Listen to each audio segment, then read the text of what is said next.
So there is a war happening between Israel and Iran right now. Two very unequal opponents. On one hand, you have Israel, a very powerful military, one of the strongest militaries in the world, against a very weak opponent called Iran, which has one of the weakest militaries in the world. In fact, they have one of the non-existent, dysfunctional militaries. They don't even have a proper air force. They don't even have proper fighter jets. They haven't bought a new fighter jets like for 30, 40 years. They're still flying around in MiG-29s. That is the difference between two militaries, and yet people are shocked how Iran has been able to retaliate and respond to Israel and how they have been able to hurt them. I tell you how. This is called asymmetric warfare. Israel, no doubt, is a very powerful military. They have the top line fighter jets, top line bombers, top line precision based missiles, top line radars, top line air defense systems. In fact, they are so powerful, they have three layers of air defense system. They have the Arrow defense system, they have the David Sling, they have the Iron Dome. These are the air defense systems in descending order, I mentioned, of their ranges. So they cover an entire range of missiles which they can intercept. On top of this, they also have the American help.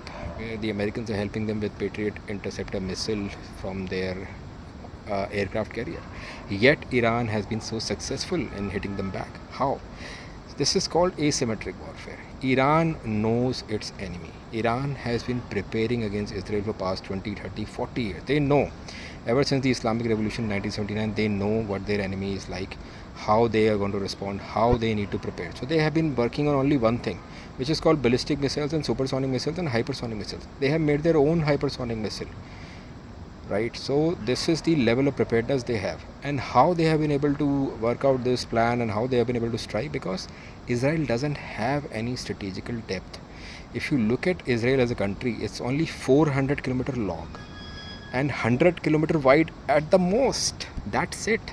and at few places just 10-kilometer wide. So that is it. That is the whole extent of Israel. So Iran knows what they have to do. They just have to make some missiles. They made those missiles. They were waiting for this moment, and they know they have a focused area to target.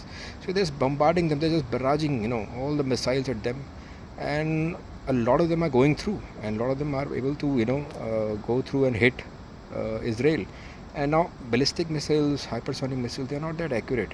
I mean, you could be targeting New Delhi or might hit East Delhi or West Delhi, but they are still able to hit because they know their focused area, and they are still able to hurt Israel in spite of being a weaker opponent. So that is asymmetric warfare, and that is how Iran has been able to hurt or retaliate against a powerful military of Israel.